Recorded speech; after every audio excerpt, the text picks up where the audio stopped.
Welcome back to Sunrise Daily. Yes, as you've seen there, the governor of Taraba State, His Excellency Kefas, joins us this morning on Sunrise Daily. Good morning and thank you for coming on today. Morning, thank you. Well, we just going through the dailies here today, you see that tough times for students and parents. Schools are hiking their fees by 200%. And then in Taraba, we see free education, and then some of them 50% slash. So it definitely will raise eyebrows and good measures, actually. So break it down for us. How did you do all of these calculations? Because this will cost a lot of money to ensure that this continues in terms of sustainability, which is also very key. Tell us about it. How did you come to this conclusion? Thank you very much. Good morning. During my campaign, I made promises that I was going to give them free education. You know, basically, why we're here is because we're educated. Without education, you can't do anything, especially in this world that is full of innovation.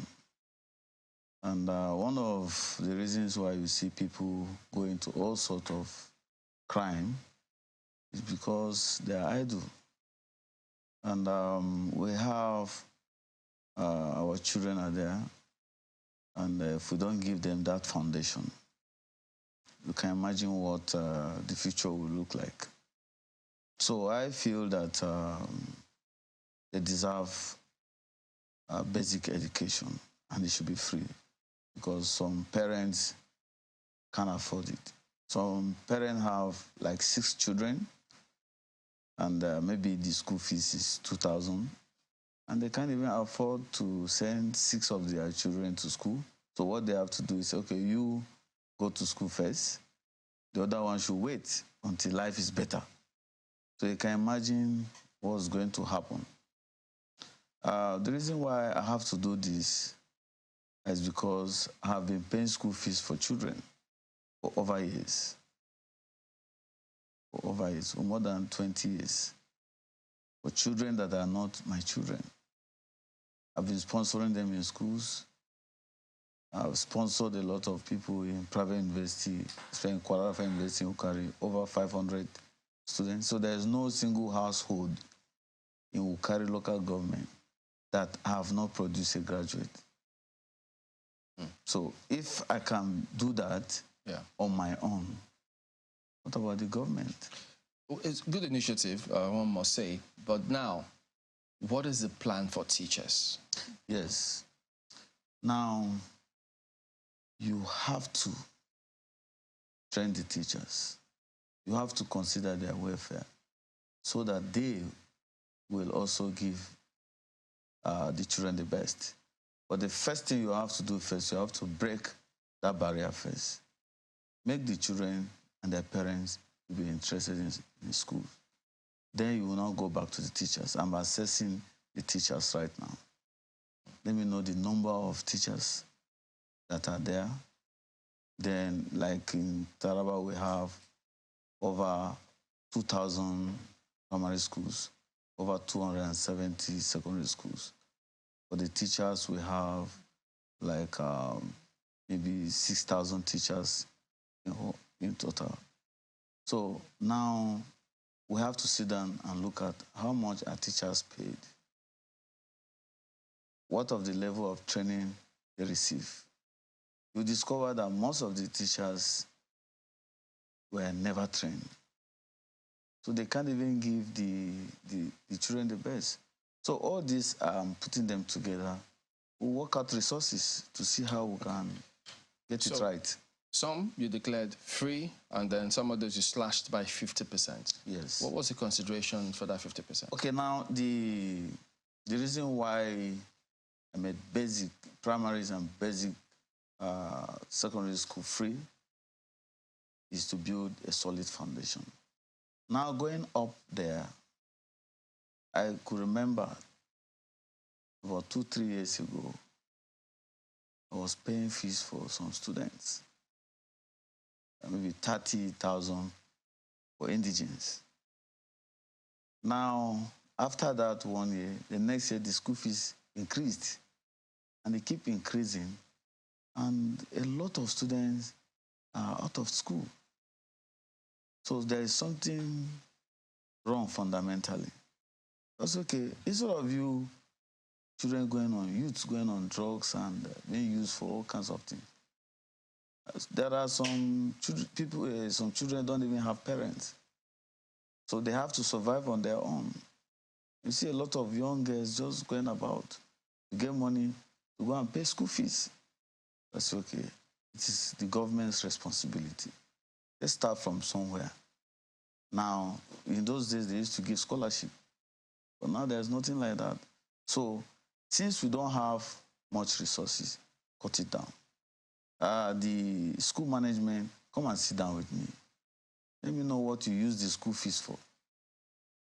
The school's supposed to generate resources. How do you do that? It's not by school fees. You have to go into farming, you have to go into bakery and other things, and generate resources to take care of some certain things, not putting the whole burden on parents. So are you convinced that they can shoulder this? Yes, of course, they have to. We'll give them the initiative on how to go about it. So they have to think outside the box. So it doesn't, from what I see, it doesn't appear that, I mean, you have taken this initiative because you believe, it's part of your fundamental belief that if individuals can do what it is that they're doing, state governments should be able to shoulder on much more. Yeah. But as a governor now, I've only been in office for about 2 months, even perhaps less, May 29. I'm trying to really run the maths. It's less than 2 months. I don't know whether you've been able to run the numbers for Taraba. Right now that you're in office, looking at how much Taraba is currently earning, perhaps how much accrues to it from the Federation account, how much it's able to internally generate by itself, what its own population will be vis-a-vis the different demography, how many of the people in Taraba are young, how many of them are middle-aged, how many of them are elderly, you know, and then to say, okay, let's crunch the numbers for, you know, if we're to look after primary and secondary education, what will it really come down to? As a state government, have you been able to run those numbers? And are you convinced that it's something that the state government can comfortably carry? Well, I think we can comfortably carry that because what I'm doing right now, I'm undergoing or carrying out some assessment of what you're talking about, and then looking at our environment, what we can do to increase our IGR, what we can do to have more resources to be able to take care of some of these responsibilities. So we are working on that, and that's why I have to look at, and whatever you're doing, you have to look at investors, to attract investors. And then the major problem in Nigeria is insecurity. So I'm trying my best and working very hard to ensure that the state is secure so that it will attract investors, especially in the area of agriculture, mining, and so on. So once we do that, there will be a lot of resources for us.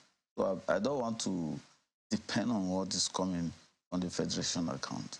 I need to sit down and think outside the box, making use of the natural resources that we have available to see how we can take care of some of those responsibilities as a government.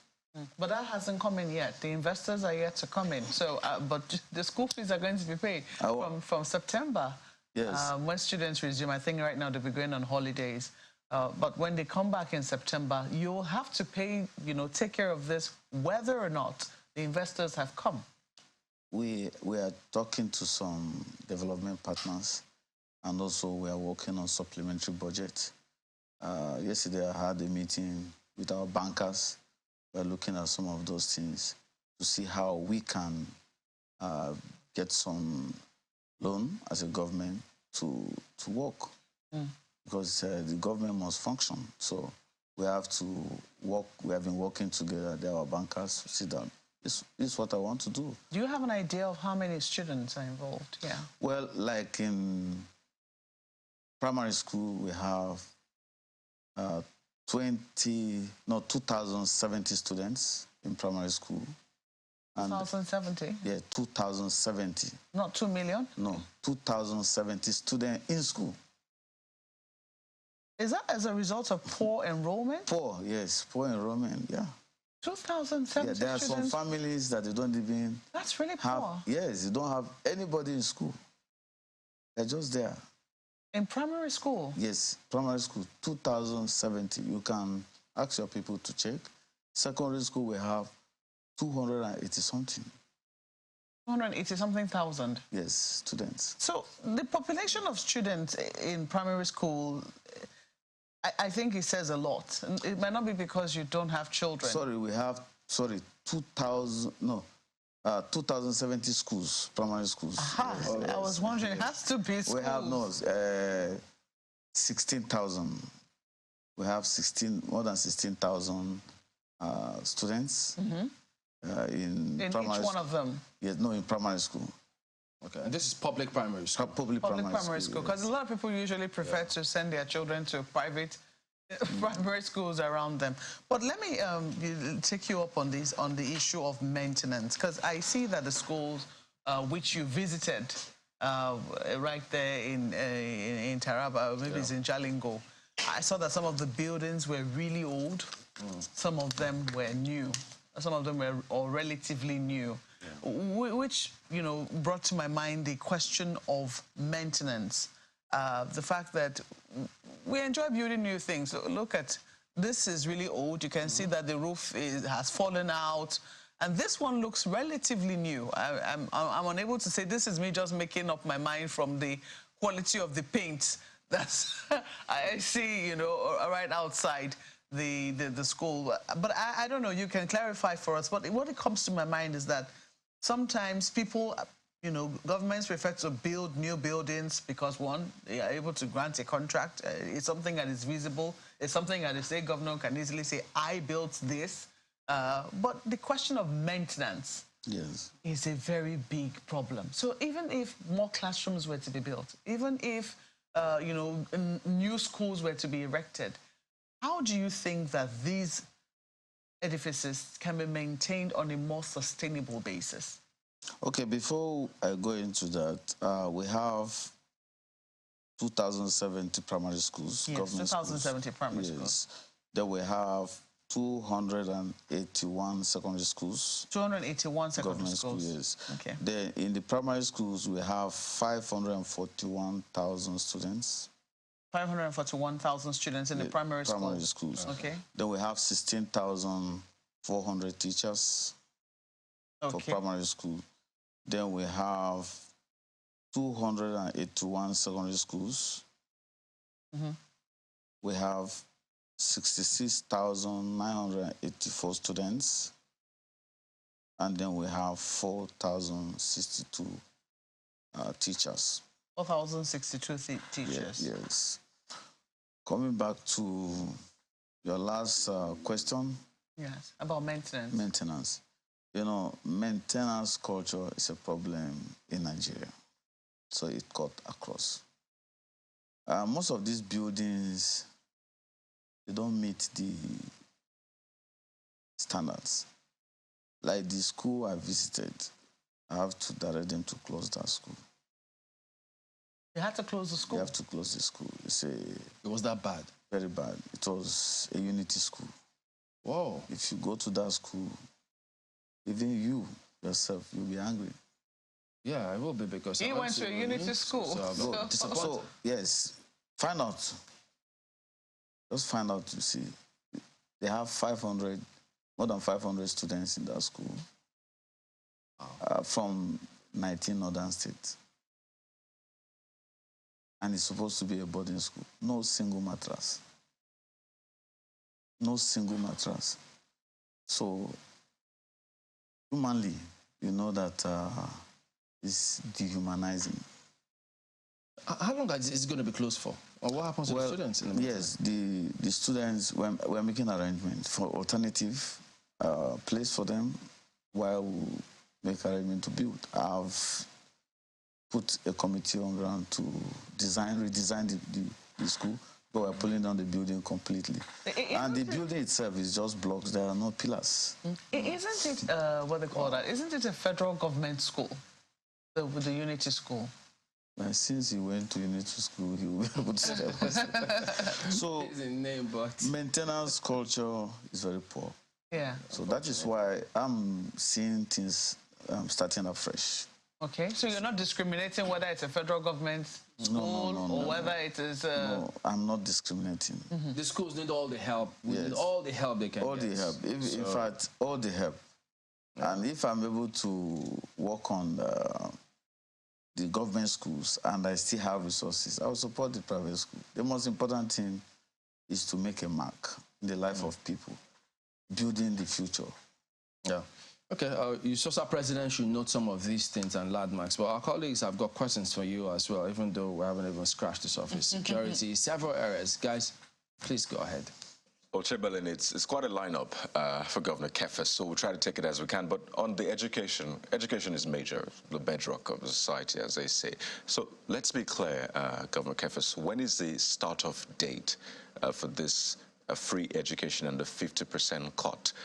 Do you have a start-off date? Because you said by the grace of God when you were speaking earlier. So do you have a date when this will start? I think the next section will start in September. So it's starting immediately. Right. Some are a bit... Yeah.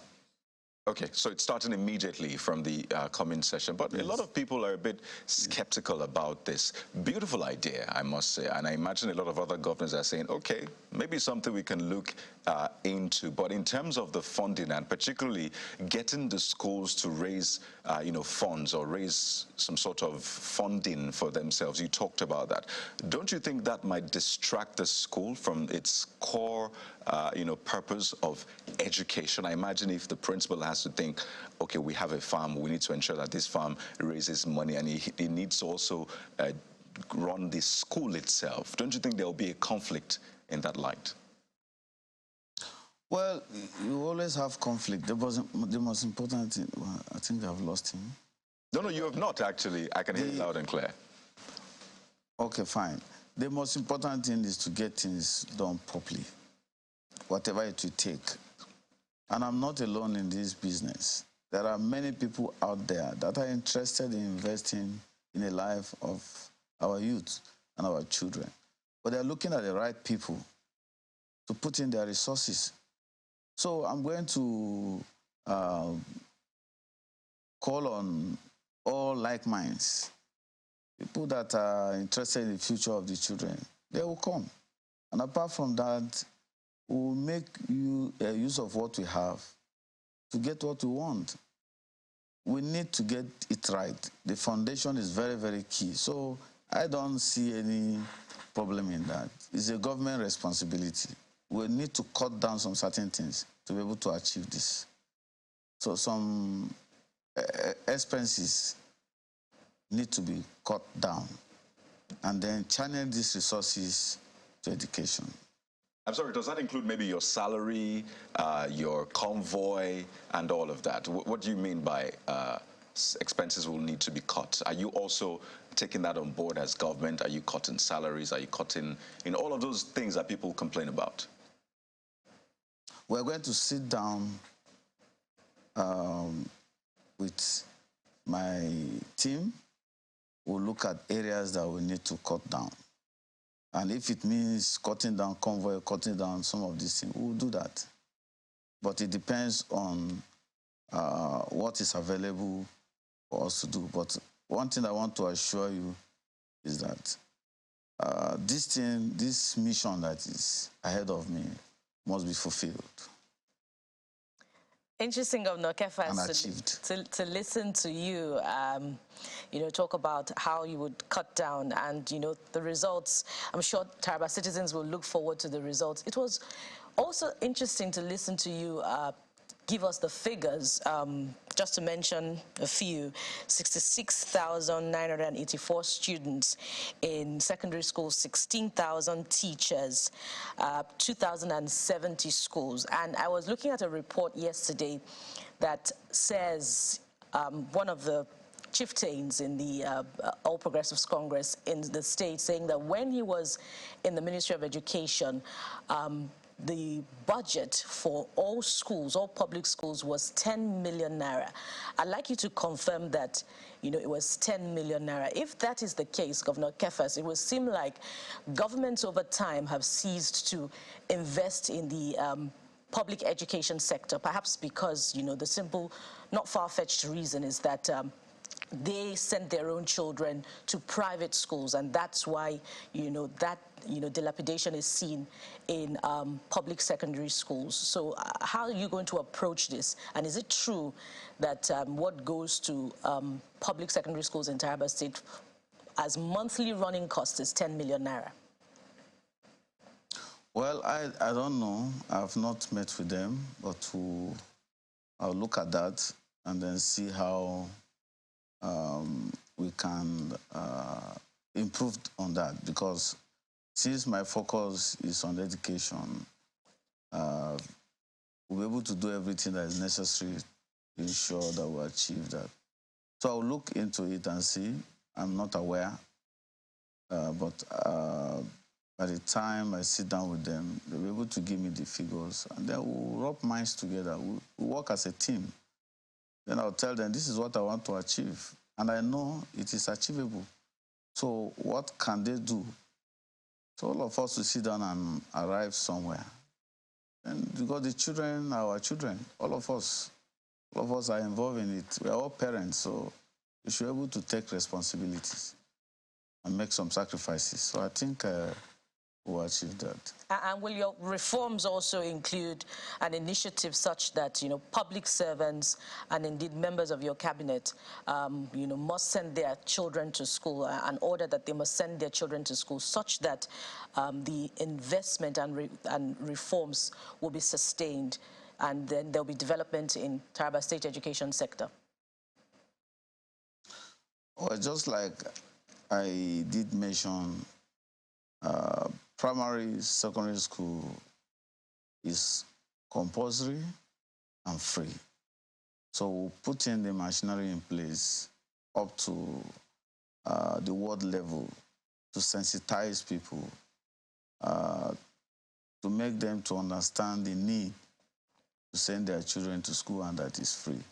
So we'll give them all the backing, and then they will definitely comply. So we'll make it as a policy. We'll come up with something on that. No, we're just starting. So there are so many things that need to be done. And that's why I just appointed my commissioners, so that we'll be able to think together and work together to achieve all this. Yes, and indeed, there's so many other areas to explore, including security in Taraba State, but we must take a break now. When we return, we still have Governor Abu Kefas of Taraba State with us. Stay with us, we'll be right back.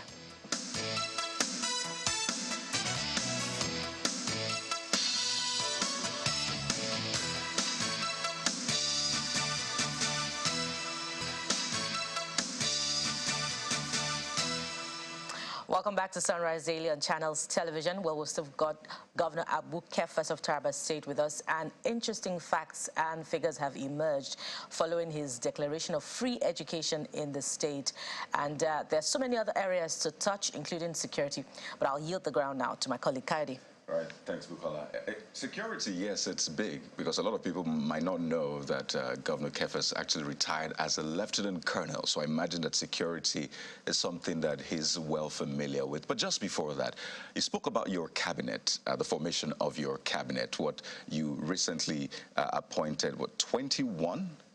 Am I correct? Yeah, 21 commissioners, most of them young people. We've heard about not too young to run, now not too young to serve in your cabinet. I wonder for you, are you a bit, will I say, anxious about proving a lot of people wrong? People will think, well, young people should just be youth leaders, should, you know, be prodigies, not in those positions. What do you plan to achieve with this? Thank you very much. You know, young people are very energetic, especially in this dispensation. They have a lot of initiative because we are all there. and we know what we can do. So if I want to achieve results, I need the youth. Even in election, the people that do all those work are the young people.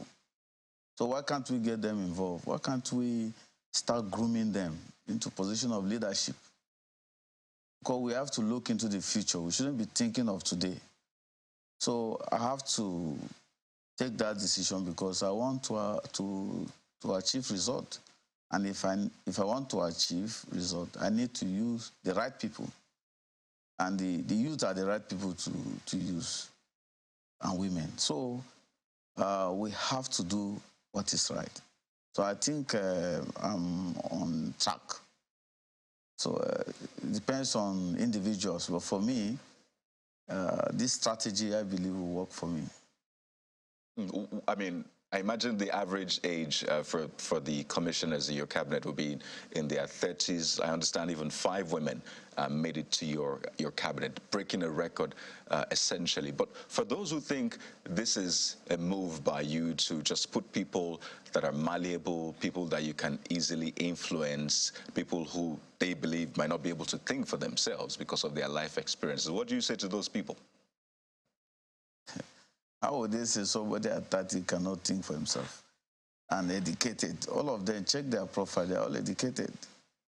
So I want people that we can discuss, we can argue and arrive at a solution, not me dictating. I don't want to dictate. I want us to reason. I want us to think through together. So what is the right age for somebody to get married?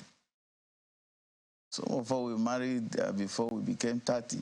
So if you are saying somebody at 30 can be pushed around, then something is wrong. So we need to build that confidence. We need to build that trust on the young people so that they'll be responsible. And I think for me, I don't want to just be that governor that will speak and nobody will talk. No. We need to reason together because I want to achieve something. I took out of office on May 29, 2023. So I need to finish well. And for me to finish well, I need to also make the right choice. So by my own calculation and assessment, I think I'm on the right track. So everybody have their own way of doing things, but I'm focused on what I'm doing, and I want to achieve results. When we are recruited or admitted in NDA, we were very young, and we finished as young officers. We were given leadership responsibility at that young age, and we are doing very well. But when you see a second lieutenant or a lieutenant in the military, we're given a platoon to command. He's responsible. So for my upbringing and training in the military, I became responsible when I passed out from academy at that young age. So I think I believe that, and I know what I did in places I served. So I believe that if I empower the young people, they'll be able to do their best.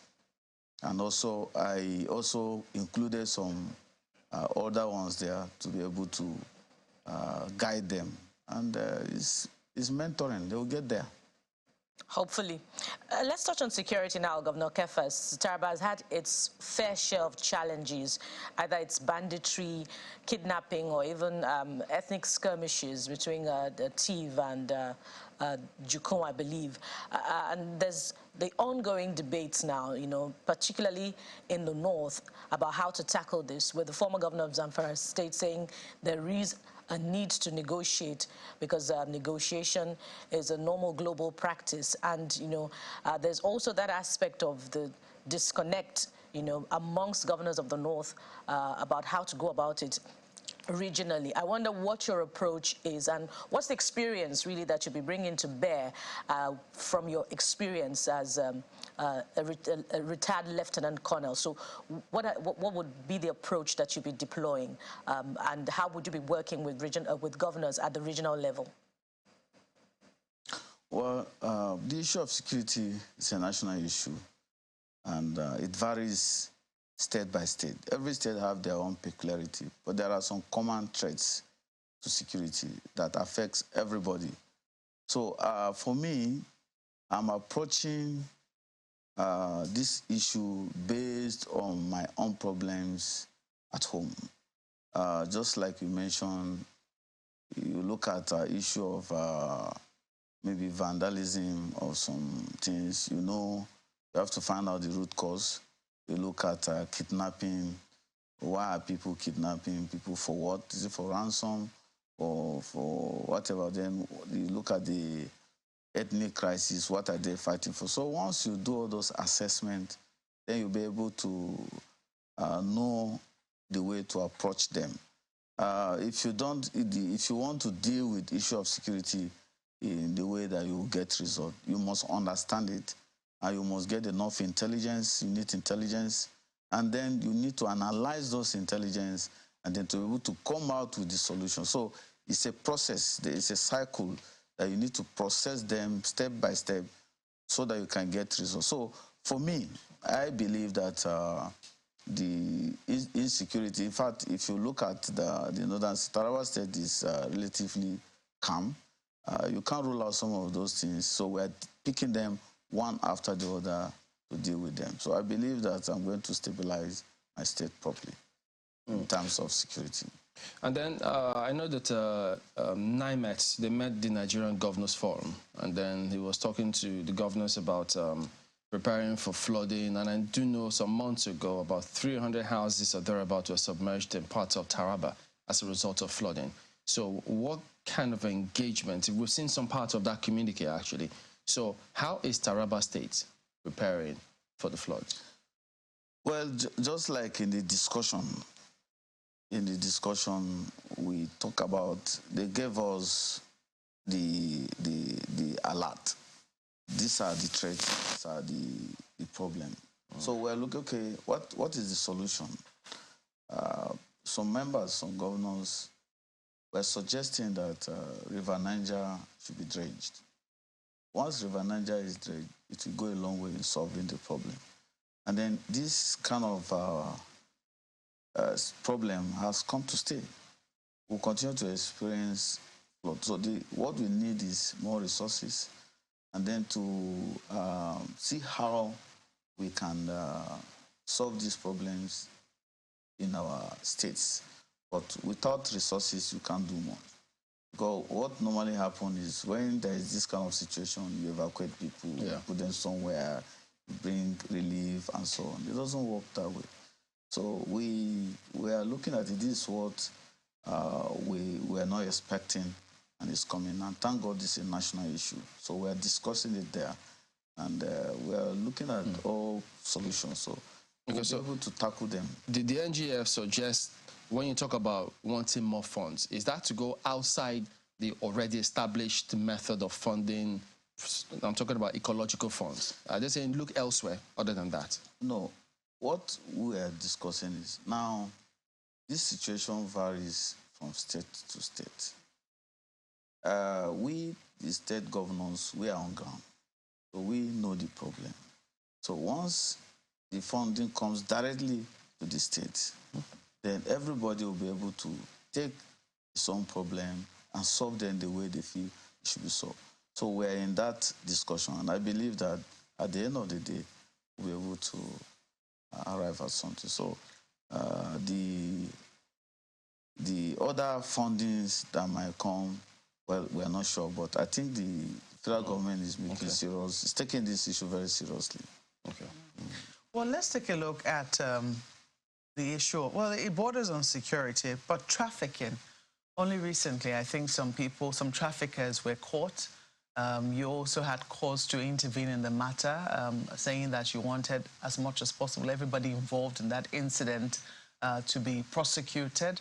And you also took charge of children, I think also extending your interest into children in orphanage homes, etc. Knowing that, Taraba is bordering, has an international border, within the state, how big a problem is this for you, and what measures do you think can further be put in place to ensure that the government agencies already statutorily empowered with that particular or let's say burdened with that particular problem, you know, are able to perform their functions effectively? You know, one thing I come to understand is that once you show interest in the particular situation, everybody will key in. So now that I've shown interest, everybody is working. And then we need to also sensitize the parents, because some of them, they just deceive them. You know, so we are sensitizing them. And then the issue of job creation, making things available for parents to do to cater for their children, and all this free education of a thing. You know, so all these are combination of all methods to be able to solve this problem. So we are tackling this thing at all areas, looking at everything necessary to mitigate that. So how big a problem was this issue of trafficking for Taraba before now? Well, it was escalated when the culprits were arrested, because I could not imagine that such thing is going on in Taraba. Oh, it was something I did. But so it's new. It's new in Taraba State. Yes, it's something that's just beginning to rear its head. Let's quickly look at tourism. There is no way we can talk about Taraba and not talk about the beautiful hills of Mambila, which you've been so endowed with. What are your plans for Mambila, and how do you intend to ensure that many more Nigerians, at least let's start from Nigeria, you know, come to Taraba to appreciate the God-given gifts that you have been endowed with? Well, we have started. We have opened up Taraba to the world. So we'll deal with the issues of insecurity to make sure that the place is safe first. Then we can open it up to tourism, where everybody will come and see the gift of nature, see what we have in Nigeria. It's a beautiful place. It's a place where everybody needs to come. So by the time we take things gradually and then put certain things in place, like the issue of security, we position all the agencies properly to work with us to make sure they do that, information technology, and applying all things that we track anybody that is coming with any criminal intention. Then we can now open it up for tourism. But without this, we're going to have problem. Is there a general plan? Because I know that recently governors, when the president was opening the NEC, the National Economic Council, he had a meeting with governors and was saying, you know, you have to be able to cascade governance down. You have the local governments, use them. I don't know, has there been any other meetings since that time? Are there general discussions around? Because federal government has taken away subsidy. It's going to be affecting everybody, regardless of whether they live in Abuja or they live, you know, wherever it is they live in.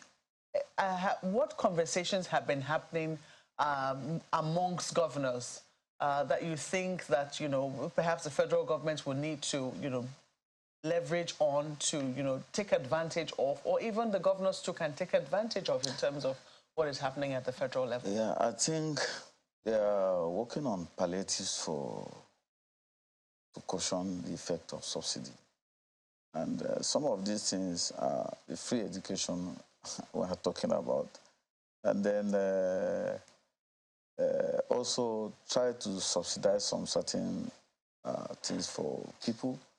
So there are discussions going on, but, you know, discussions without some resources. The federal government is making the effort to release some funds to the states to be able to handle some of those effect of the subsidy. So we are still discussing.